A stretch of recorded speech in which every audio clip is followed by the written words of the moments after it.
Pour continuer la soirée sur la thématique de la pierre-papier, nous avons parlé immobilier, architecture, et nous nous retrouvons ce soir dans les caves du Louvre. Une visite qui va être accompagnée par notre œnologue ici présent, qui s'appelle Nicolas. Bonsoir Nicolas. Bonsoir Céline, bienvenue. Donc Nicolas va nous faire découvrir ce soir ce lieu original, avec une architecture incroyable et un concept original. Alors, cette histoire, Nicolas, j'ai cru comprendre qu'elle commençait déjà dès le XVIIe siècle, si je ne me trompe pas. Absolument, oui, on est dans un lieu qui est chargé d'histoire. Et nous, on retrace l'histoire de ces caves jusque dans les années 1640. Et c'est un lieu qui a toujours été en lien avec le vin. Selon les écrits, le propriétaire à l'époque, c'était un certain André Hainaut, un important marchand de vin parisien, dans le sens où ce monsieur fournissait la cour. C'était un des 25 marchands de vin privilégiés auprès de la cour de Louis XV. Et ce monsieur recevait ses vins par bateau. Et là, on est juste à côté de la Seine. Donc on comprend le Pont-Neuf. Oui, voilà, pas tout loin. à fait. Et c'est effectivement tout ce qui était dédié à la cour était livré sur le Pont-Neuf. D'accord. Donc les vins étaient apportés par bateau, ensuite par tonneau ici, c'était stocké, préparé ici, avant d'être redirigé au Louvre. Et ça se faisait via un réseau de tunnels, dont un existe toujours partiellement. De nos caves, il y a un tunnel qui les termine et qui, selon l'histoire, allait jusqu'au Louvre. Et permettait à ce marchand de vin et d'autres de faire leurs affaires à l'abri des regards, on va dire. Donc le tunnel débute toujours, mais il ne va plus au Louvre. Depuis 1904-1905, on a le métro à Paris. Ah. Aujourd'hui, il y a la alors, première ligne, la ligne de métro 1, qui a été creusée par le dessus et non par en dessous comme les autres. Et du coup, ça a pas mal chamboulé les sous-sols du quartier et le tunnel s'en retrouve interrompu, donc c'est beaucoup moins intéressant. Néanmoins, c'est un lieu qui est quand même assez riche en histoire. Et nous, ça va faire bientôt 8 ans qu'on est dans ces caves. Il y a eu presque 2 ans et demi de travaux pour en faire ce que c'en est aujourd'hui. Et aujourd'hui, les caves du Louvre, c'est un lieu qui est dédié au vin et qui propose des approches un petit peu originales. Et effectivement, comme tu disais, on va continuer, descendre au sous-sol et visiter ce lieu qui est assez chouette et à l'abri des regards en plein cœur de Paris. Eh bien super, merci Nicolas pour cette présentation. Et on poursuit tout de suite la visite des caves du Louvre.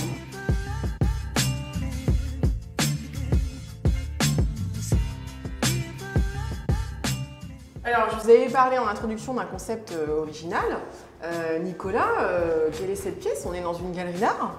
Alors effectivement, c'est un lieu dans lequel on fait beaucoup d'événementiels et le vin est un art d'une certaine façon, donc il y a beaucoup de liens. Et là, on est dans notre chai, comme on l'appelle, et c'est un petit clin d'œil à cette époque passée qu'on évoquait. Effectivement, les vins étaient ramenés en fût, donc autour de nous, il y a plein de fûts, c'est un petit clin d'œil à l'histoire du lieu. Et comme tu le disais, autour de nous, il y a des œuvres d'art. C'est un lieu dans lequel on fait des expositions plus ou moins éphémères. Et on a créé un concept qui est assez original. On fait ce qu'on appelle des soirées du vin à l'œuvre. Et en fait, nous, on sélectionne des vignerons. Et eux choisissent une cuvée dans leur gamme. Nous, on sélectionne des artistes aussi. Les deux se rencontrent. Donc, ils échangent un peu leur philosophie, pour ne pas dire qu'ils boivent un verre de vin ensemble. Et à partir de là, les artistes ont un mois pour créer une œuvre d'art qui est inspirée par le vin qui est dégusté. Et nous, ça nous permet de faire des soirées assez sympas dans lesquelles il y a les vignerons qui viennent présenter leur travail et les artistes aussi. Donc c'est un vernissage un petit peu sympa, orienté autour du vin, on va dire. Très original. Moi, j'ai envie de découvrir la suite. Dans ce cas-là, faut qu'on continue. Il y a quasiment 800 mètres carrés sur les 2 étages. Là, 800 mètres donc carrés. on va descendre d'un étage, on va aller au sous-sol. Eh bien, Nicolas, je te suis. Allez, on y va.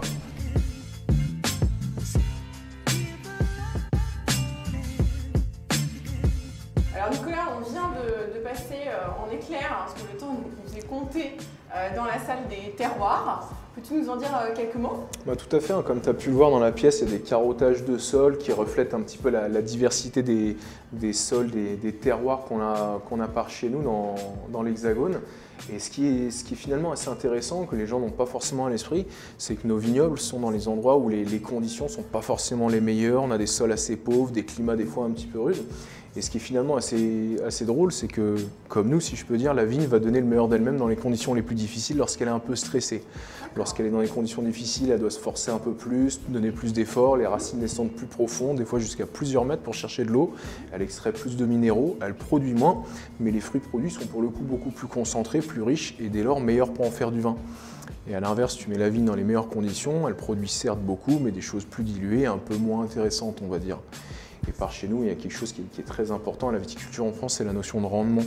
Les vignerons vont chercher à limiter un peu la vigueur de la plante au travers de la façon dont ils la taillent, pour je ne veux pas dire la faire souffrir, mais presque un petit peu, pour qu'elle puisse donner le meilleur d'elle-même. Ouais. Très bien.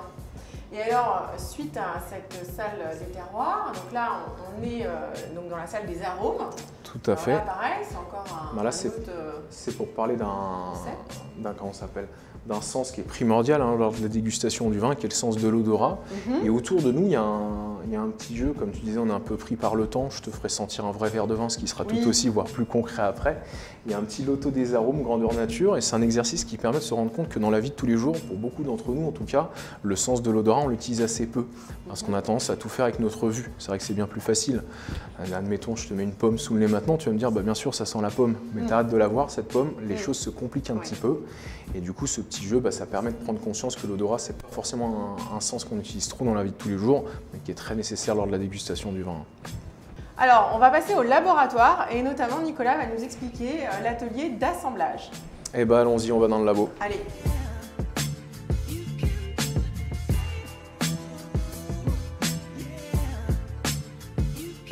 Alors, nous arrivons dans cette salle qui est absolument sublime.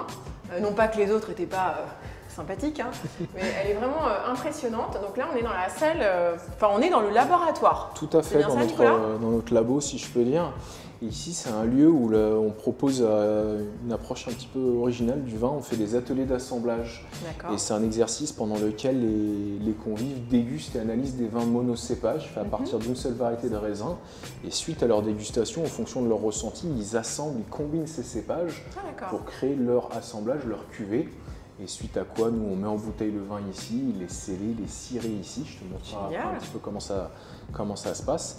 Et si tu veux, d'une certaine façon, ils se mettent dans la peau d'un œnologue le temps des 2 heures de dégustation. Et je me permets, tant que j'y suis, tout à l'heure, tu m'as présenté comme œnologue. Mais moi, je ne suis pas œnologue, je suis sommelier. Désolé, Nicolas. Il n'y a pas de problème, c'est une confusion qui est parfois faite. Ouais. Et c'est vrai que l'œnologue, si tu veux, c'est un acteur de la production de vin. C'est un gars, si je peux me permettre, qui est la moitié de l'année en botte et en bleu de travail à la vigne, l'autre partie à la cave, qui est vraiment un acteur de la production de vin. Et le sommelier, à l'inverse, c'est plutôt quelqu'un qui va gérer tout ce qui a trait au vin, mais plutôt dans l'aspect, on va dire, commercialisation, café, hôtel, restaurant. Donc c'est 2 métiers qui fonctionnent ensemble, mais qui ne sont pas les mêmes. C'est beaucoup plus clair. Donc Nicolas, le sommelier. Voilà. Après ce laboratoire, où est-ce que nous allons, Nicolas? Et du coup, on va progresser dans une petite salle derrière nous et on va parler un petit peu du fait qu'on cire les bouteilles ici et aussi un petit clin d'œil à l'histoire du lieu. D'accord, allez. Alors Nicolas, je découvre la cire Trudon que je connais par ailleurs.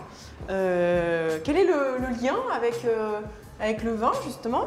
Alors comme je te disais, il y a un petit lien par rapport à l'histoire du lieu et nous aussi on utilise la cire pour cirer nos bouteilles suite à l'atelier d'assemblage. Et comme tu as peut-être remarqué en rentrant dans les caves, au-dessus de nos têtes, il y a un hôtel particulier dont la façade est protégée d'ailleurs. Effectivement. Et c'est un hôtel particulier qui a été, dont la construction a été ordonnée par Claude Trudon, qui était cirier auprès de la cour de Louis XV. Et la cire, comme tu peux l'imaginer à l'époque, c'était une industrie très importante. Et d'ailleurs la famille Trudon est toujours en activité, ils ont 2 boutiques sur Paris. Oui, mais je connais. Et c'est la cire royale. Et du coup, on peut imaginer la connexion qu'il y avait entre la cire et les bouteilles de vin qui étaient cirées pour les gens les plus importants à l'époque. Et on a retrouvé des écrits qui décrivaient un petit commerce que ce monsieur Trudon avait au 52 rue de l'Arbre Sec où nous sommes. Et il utilisait ces caves pour stocker différentes denrées, dont du vin. Et les bouteilles étaient cirées avant d'être acheminées à la cour. Donc il y avait toute une connexion avec la cire, avec le lieu. Et comme dit, il y a toujours l'hôtel particulier avec cette façade qui est protégée au-dessus de nos têtes. Encore un beau sujet d'architecture. Alors après la cire, tu nous emmènes où, Nicolas? Alors après la cire, on va passer à la dégustation peut-être. Ah bon, on va attaquer les choses sérieuses. Voilà.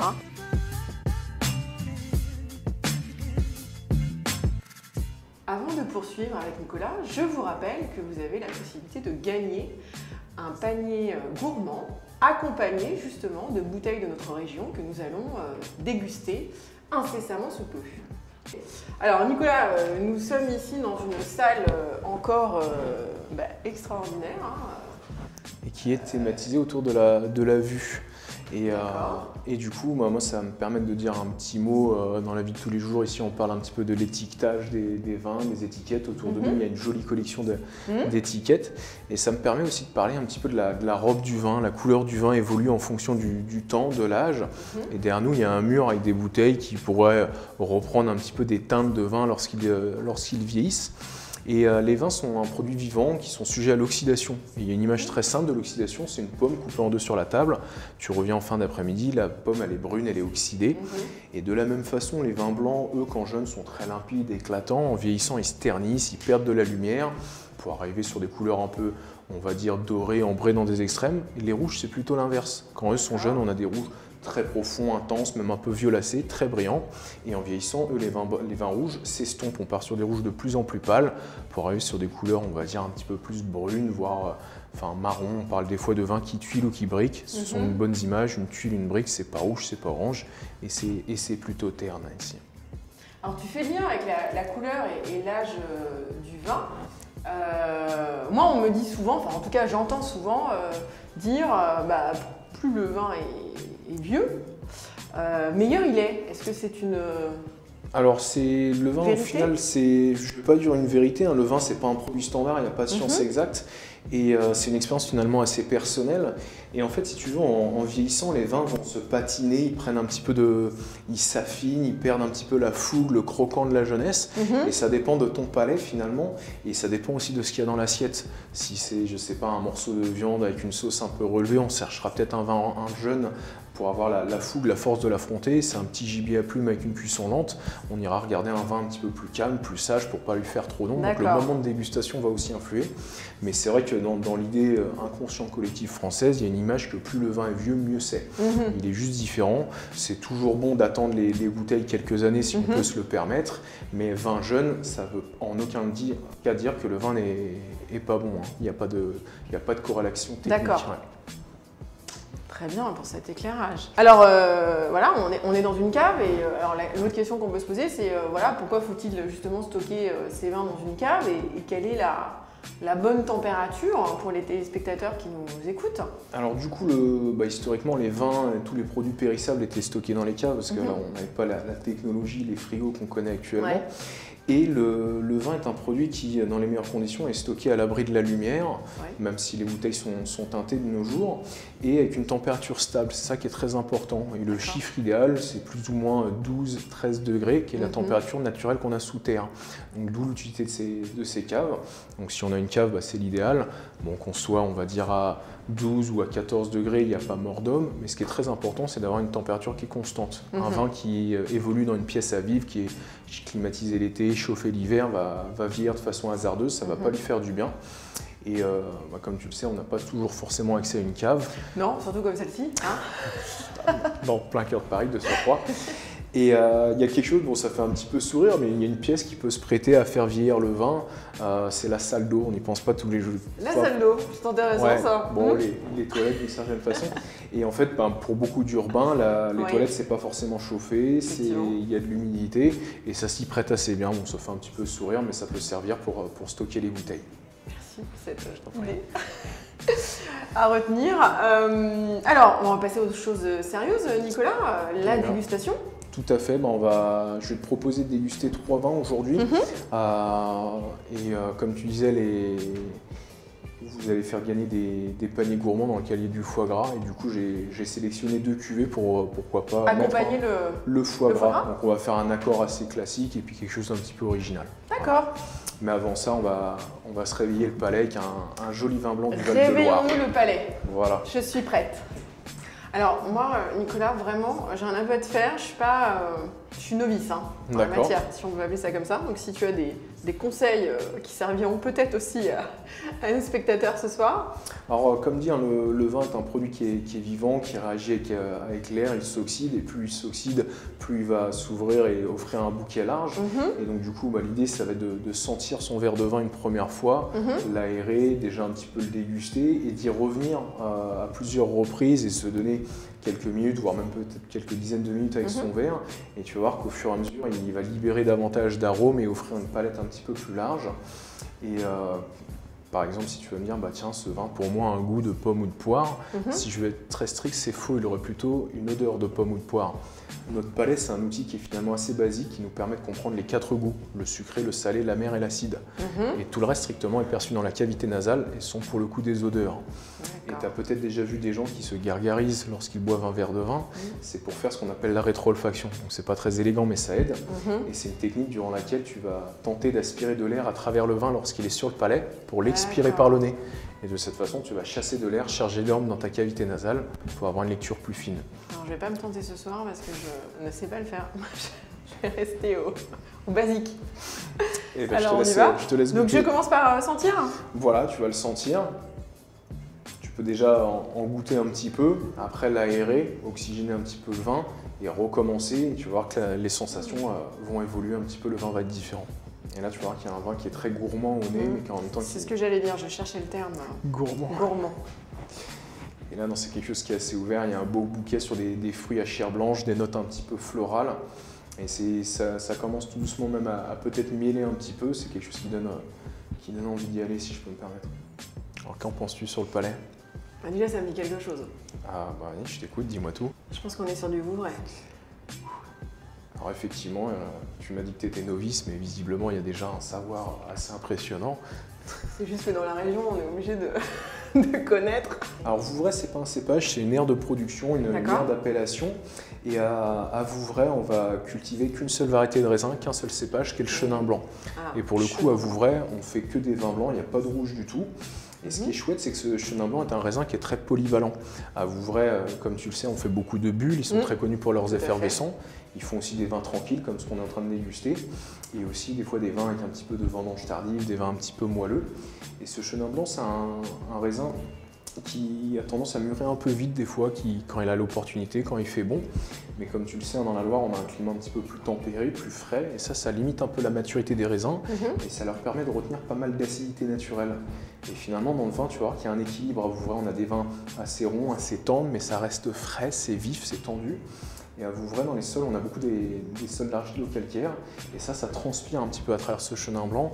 Et ça donne un côté un peu minéral, un peu pierre à fusil en fin de bouche. Tu vois, il y a un côté... Il y a une petite acidité quand tu... Tout à fait, un côté presque salivant. En général, ça chatouille un peu le bas des gencives. Et finalement, ça en fait des vins qui sont assez sympas. C'est gourmand, mais c'est frais, c'est vif. Et ça, pour les moments d'utilisation, mais de dégustation, on peut les imaginer tout simplement à l'apéritif. On a un vin qui va rafraîchir le palais, qui fait saliver, donc l'image est là, ça met en appétit, dans les bonnes conditions de passer à table. Sinon à table, justement, on va regarder les chairs les plus fines, on va dire les produits de la mer, le poisson. Et comme tu le sais, la Loire est aussi très connue pour ses fromages de chèvre. Tout à fait. Un joli Saint-Maur de Touraine, pourquoi pas plus dans l'été, un crottin de Chavignol, des choses comme ça, avec un joli vin blanc qui va venir un petit peu casser le gras, la richesse des fromages. C'est tout à fait agréable. C'est drôle parce qu'on a tendance avec le fromage à opter plutôt pour le vin rouge. Ouais. Alors c'est vrai que les plus traditionnels te diront qu'avec le vin rouge, avec le fromage, pardon, c'est vin rouge est le plus costaud, le mieux. Mais les choses évoluent beaucoup et de plus en plus on se rend compte que les vins blancs et les vins rouges les plus légers peuvent aussi être à considérer. Et ce qui est intéressant avec les vins blancs et les rouges les plus légers, c'est qu'en général on a beaucoup plus d'acidité, de fraîcheur, et ça vient casser un peu le gras, la richesse de nos fromages. Et une grande différence avec les vins rouges les plus légers et les plus puissants, c'est qu'en général dans les plus larges, les plus puissants, on a beaucoup plus de tanins. Et les tanins, ça donne un côté un peu âpre, un peu amer, l'astringence au vin rouge. Et ça, des fois, ça a tendance à faire du tort à la délicatesse, la structure de nos fromages, malgré qu'ils puissent avoir beaucoup de caractère. Alors maintenant qu'on est échauffé, que le palais est dans les bonnes conditions, je vais te proposer de déguster 2 vins qui sont des accords assez intéressants avec le foie gras, comme tu le mentionnais.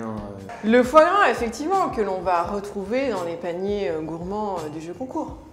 Et du coup, je vais proposer 2 accords. On va faire quelque chose d'un petit peu traditionnel, je veux dire, et ensuite on va sortir un peu des sentiers battus. Donc on va commencer par la chose un peu originale, et puis je t'emmènerai après sur quelque chose de plus conventionnel. Okay. Et c'est vrai que bien souvent, le foie gras, on l'associe avec des vins liquoreux. Et la Loire, comme tu le sais... du vin blanc en tout cas. Oui, tout à fait. Et là, tu me sers du rouge. Tout à fait, comme je dis, on va casser un peu les codes. Le foie gras, comme son nom l'indique, c'est quelque chose de très riche, de très gras. Les vins blancs liquoreux sont riches aussi. Et du coup, au niveau de l'accord mets et vin, on va 2 fois dans la même direction. Donc des fois, il se peut qu'il y ait un côté un petit peu, je ne vais pas dire étouffant, mais un petit peu riche. Et du coup, ça peut être intéressant de venir casser un petit peu le gras de ce foie. Et malgré tout, ça reste quand même très aromatique, très aromatique le foie gras. Donc il faut un vin rouge qui est finalement assez léger, qui n'a pas forcément des tanins trop imposants pour faire pas d'ombre à la finesse et la texture de foie gras, mais qui est quand même assez aromatique pour équilibrer l'exubérance du foie gras. Et donc du coup, là on va repartir dans la Loire sur l'appellation Chinon. Et là c'est du Cabernet Franc qui est utilisé à Chinon pour les vins rouges. Et ça fait des Cabernets un petit peu croquants, pour ce côté un peu poivron vert, un peu gourmand, avec une mâche, une structure tannique qui n'est pas trop importante. Encore une fois, ça c'est freiné par les climats de la Loire. Et finalement, moi je trouve que ça marche très bien. Des vins avec un petit peu de fraîcheur, de croquant, pour venir équilibrer le foie gras. Je te laisse prendre un verre et on va le goûter ensemble. C'est parti. Du coup, là on est sur un vin qui exprime vraiment l'identité des vins de Chinon. Qu'est-ce que ça t'évoque au nez? Même si c'est une image, un souvenir peut-être même. C'est ça qui fait la beauté du vin. La confiture de ma grand-mère. La confiture de ta grand-mère? Alors effectivement, fruits rouges. Oui, une confiture de fruits rouges, un fruit rouge un petit peu compoté, un peu cuit. Voilà, exactement. Assez gourmand. Et en général aussi. Encore un gourmand. Ouais, et les vins de Chinon offrent aussi un bouquet assez épicé. Et là, on retrouve, je ne sais pas si tu as le côté un peu poivron vert, fraîchement coupé. C'est note un petit peu poivre végétal. Et finalement, ça c'est intéressant, il y a quand même quelque chose de très exubérant et ça va, comme on disait, équilibrer vraiment la gourmandise, l'exubérance du foie gras qu'on évoquait plus tôt. Bien, goûtons. Eh bien, santé. Très léger en bouche. Tout à fait, c'est quelque chose qui est frais, qui est vif, qui a de l'énergie et ça va venir équilibrer la richesse du foie gras. Et s'il y a des vignerons qui font des vins beaucoup plus extraits, plus sombres, mais ça va se prêter à d'autres moments de consommation. Et du coup, après le Chinon, on va partir sur un accord un petit peu plus classique avec un vin blanc doux, un liquoreux. Donc on passe à l'option classique. Alors, effectivement, un accord qui est plus commun, c'est que comme on disait avec le foie gras, souvent c'est des vins liquoreux et la Loire regorge de jolis liquoreux de douceur. Donc là, on va aller sur les coteaux du Layon. Le Layon, c'est un petit cours d'eau qui finit sa course dans la Loire. Et ce qui est intéressant, c'est que le chenin blanc qui est planté sur le coteau de ce Layon, en automne, si le millésime, l'année le permet, bénéficie d'un microclimat, d'une notion de terroir assez importante. Et ce qui va se passer, c'est que pendant le matin, il y a de l'humidité et là il y a un petit champignon qui va se développer sur les raisins qu'on appelle le Botrytis cinerea, on appelle ça plus couramment la pourriture noble. Et ce champignon va consommer de l'eau et des acides dans le raisin, donc ça va le concentrer déjà naturellement. Et l'après-midi, si l'année s'y prête, le vent balaye la brume et là le soleil reprend le travail et sèche davantage les raisins. Et donc du coup on a ce phénomène de double maturation et tu vas voir, ça en fait des vins finalement assez sucrés, mais là c'est seulement le sucre du fruit. Il n'y a pas de sucre ajouté, il y a des équilibres. Du fait qu'on est dans la Loire, on a de l'énergie, de la fraîcheur. Donc tu vas voir, c'est riche, c'est gourmand, c'est sucré, pour être très honnête, mais ça reste frais. Et ça, sur un foie gras, c'est très agréable aussi. Mais là, on flatte un petit peu plus la douceur, la richesse de l'expérience, on va dire. Et là, tu vas voir au nez, comparé au Vouvray sec qu'on avait tout à l'heure, là, on a un fruit qui est beaucoup plus mûr, on prend des notes un peu mielées, c'est beaucoup plus doux. Ah ouais, rien à voir. C'est une atmosphère qui est très différente. Et ça aussi, c'est très exubérant, ça même offre un petit peu des notes de fruits exotiques, d'ananas rôti, des choses comme ça. On a cette note de complexité qui peut être aussi très agréable sur un foie gras. Mais là, on n'aura pas l'énergie, la fraîcheur d'un vin sec pour casser, mais plutôt une douceur qui va enrober le tout. Nicolas, il y a un autre truc, quand on fait tourner les vins comme ça redescend là. Tout à fait, on les appelle les pleurs, les larmes, les jambes du vin. Et ces traces représentent un composant dans le vin qui est le glycérol. D'accord. Et le glycérol, chimiquement, c'est une combinaison de l'alcool. L'alcool qui est dans le vin, c'est l'éthanol. Et du sucre, si tant est que le vin est sucré. Et en fait, plus les larmes sont grasses, plus c'est épais, plus ça stagne. Potentiellement, plus le vin est puissant et plus il est alcoolisé ou plus il est sucré. C'est une première question et c'est le palais qui y répond un petit peu plus loin. Et là, effectivement, c'est pas du tout la même chose que tout à l'heure. Comme tu le vois, elles sont assez présentes. Et là, comme dit Coteaux du Layon, on est sur un liquoreux ici. Et là, c'est le sucre qui donne cette matière grasse qui va stagner sur le bord du verre. Et ça, si tu veux comparer, tu peux faire ça chez toi avec une boisson distillée, un cognac, un whisky. Tu vas voir que ça reste aussi, mais c'est plutôt lié à l'alcool cette fois-ci. Donc Nicolas, effectivement, abat les idées reçues, puisque là, on a goûté le chinon qui peut très bien accompagner un foie gras. Tout à fait, oui. Et puis on a terminé par ce coton de Léon, évidemment une option plus classique à laquelle on aurait pensé dès le départ. Ouais. Donc merci. Bah, je t'en prie, plaisir. Découverte. Alors, on arrive à la fin de cette visite. Le temps passe vite quand on est dans un lieu d'exception comme celui-ci. Donc, les caves du Louvre, comme vous l'aurez compris, c'est un concept original et audacieux qui, justement, vous font découvrir l'univers du vin. Et Nicolas, qu'est-ce qu'on peut dire justement à nos spectateurs ce soir qui souhaiteraient visiter ce lieu? Qu'est-ce que vous proposez? Ce serait avec plaisir qu'on accueille tous les férus, les amateurs de vin aussi bien que les novices. Et c'est un lieu qui parle à tout le monde, comme dit, c'est une approche un petit peu originale. Et nous, avant tout, on propose de l'expérience, de la découverte. Et on propose différents formats. Quotidiennement, on propose des visites guidées. Donc ça dure environ 1 heure. On se laisse guider dans les caves avec un sommelier. Et on fait 3 escales pour déguster des vins au fur et à mesure de la visite. On propose aussi l'atelier d'assemblage qu'on a vu un petit peu plus tôt. Donc là, comme je disais, on se met dans la peau d'un œnologue et on crée sa propre cuvée avec laquelle on repart à l'issue de la dégustation. Et aussi, on fait, depuis peu, entre guillemets, des dégustations vin et fromage. Donc là, on va déguster 10 vins et 10 fromages en accord. Et donc, ça permet de découvrir des combinaisons, des accords aussi. Ouais, tout à fait. Merci Nicolas pour ces détails qui, j'espère, donneront envie à ceux qui nous écoutent ce soir de venir justement visiter ce lieu exceptionnel. En tout cas, merci à toi. Un grand merci novice, de nous rendre visite. Écoute, j'ai appris plein de choses, donc merci pour le partage de cette passion. Avec grand plaisir. N'oubliez pas, dans quelques minutes, nous annoncerons le regagnant du jeu concours. Et puis, j'espère encore une fois que vous avez passé une excellente soirée en notre compagnie sur ce nouveau format webinar des réunions patrimoniales.